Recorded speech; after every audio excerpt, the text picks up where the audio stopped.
Mesdames et messieurs, je rappelle que nous recevons Cheikh Bamba Dièye dans toute la vérité et aujourd'hui quand même on a évoqué à tout point de vue la situation de l'heure, le débat politique, le débat économique, hein, vraiment, où certains vous diront que dès que bi dafa Diomaye, malheureusement Cheikh Bamba Dièye, écoutez, c'est un procès en sorcellerie.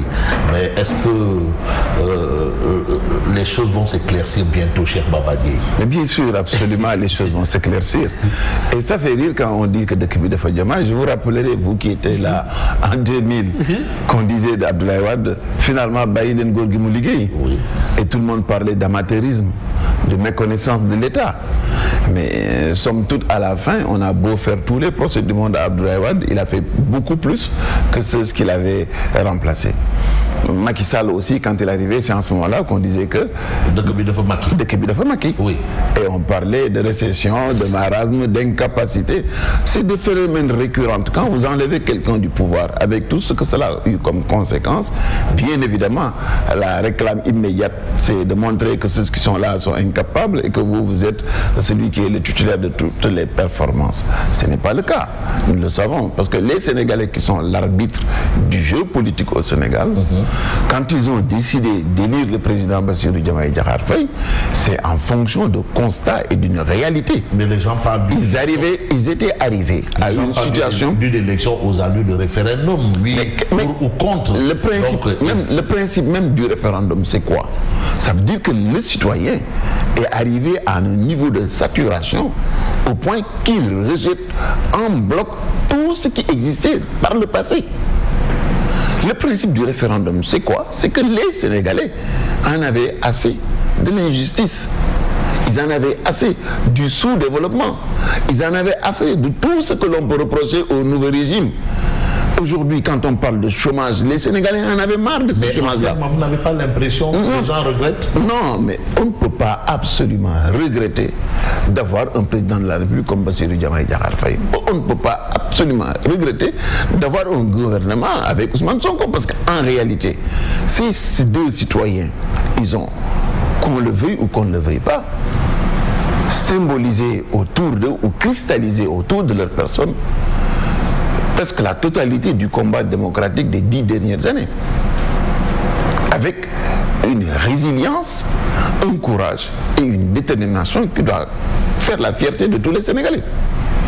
Ce dont il s'agit aujourd'hui, c'est que est-ce que des Sénégalais qui ont été formés dans les meilleures écoles sénégalaises et qui aujourd'hui sont au pouvoir, et je dis et je le répète, quand on fait un changement de régime, change très peu de personnes. Toute l'architecture administrative sénégalaise ne bouge pas. Mais il y a des gens qui remettent en cause leur niveau de français aussi. Hein.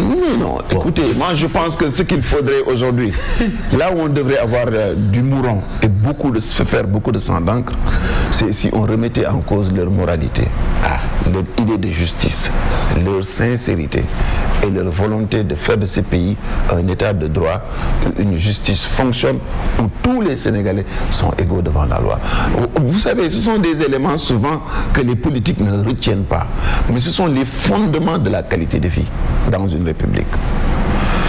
Pour pouvoir compétir sur le domaine économique, il faut que vous ayez la certitude que vous êtes libre, que vous avez les mêmes droits que tout le monde et que si vous avez un différend avec quelqu'un, vous allez être traité avec toute l'équité et la justice. Oui, il y en a qui ont eu des devoirs avec la justice. Ce sont les artifices, ce sont les artifices qui fondent l'état de droit. Et de ce point de vue-là, nous avions enregistré dans un passé récent énormément de déficits dans chacun de ces secteurs. Et c'est la raison pour laquelle le changement voulu par les Sénégalais et qui nous a amené un changement fondamental au niveau de la gouvernance publique au Sénégal ne peut augurer que de belle situation pour le pays. Parce que dès l'instant que vous vous battez, que vous mettiez tout ce qu'il faut pour rétablir la justice, pour égaliser les Sénégalais, mettre de la transparence, voici les ingrédients du développement. Donc c'est le cas aujourd'hui. Mais bien sûr, voici les ingrédients du développement. Tout le reste, oui, ce n'est que de la théorie. Oui, mais les gens qu'on a mis en prison, il y a quelques gens, Diakhaté, je cite au pifère, commissaire Keïta et autres, qui vous considérez que c'est pour des délits Vous savez, chacun en ce qui le concerne sur ses aspects particuliers peut avoir une compréhension qui lui est propre. Mais j'estime... Non, c'est juste un avis politique. Je vous donne mon point de vue. Vous savez, moi, je suis un acteur politique qui croit fondamentalement au respect que nous nous devons les uns les autres. J'estime que la compétition politique est l'expression du savoir-vivre, du savoir-être du Sénégalais. Et que la politique, à mon avis, ne peut pas être l'espace où l'on se donne tous les droits.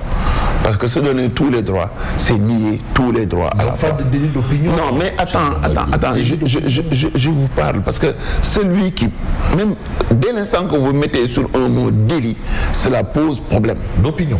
Mais même si c'est opinion, en réalité, ce qu'il nous faut aujourd'hui, est-ce que, Fabrice, je vous pose la question, au Sénégal, est-il impossible de dire ce que l'on pense?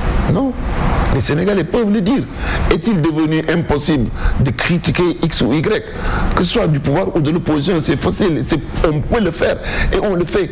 Pourquoi nous ne sommes pas capables d'aller utiliser les arguments qui vont conforter notre capacité à montrer que nous avons une analyse fine de la situation du Sénégal?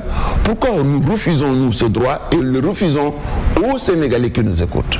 Je crois que c'est ça le problème. Il faut que le débat politique reste un débat de qualité, un débat empreint de civilité, un débat où l'homo sénégalensis, dans ce qu'il exprime de plus meilleur, puisse être vraiment valorisé. C'est valable pour tout le monde. C'est valable pour tout le monde. Oui. Parce qu'en réalité, si on ne le fait pas, à mon avis, c'est qu'on ne respecte même pas ce que nous sommes. Là de nous écouter. Alors, on parle de la campagne électorale, hein. Nous sommes là pour les législatives anticipées. C'est vrai que bon, mais voilà, on est dans le débat. Alors, justement, est-ce que vous trouvez le débat élevé, moyen ou au rabais? Je trouve que d'année en année, je suis de moins en moins satisfait de la qualité du débat. Parce que vous savez pourquoi? Parce que malheureusement, la politique politicienne sur plusieurs années a fait que beaucoup ont perçu dans la politique un moyen d'arriver ou de satisfaire ses propres besoins personnels au lieu de servir un pays. Parce que dès l'instant où l'on croit que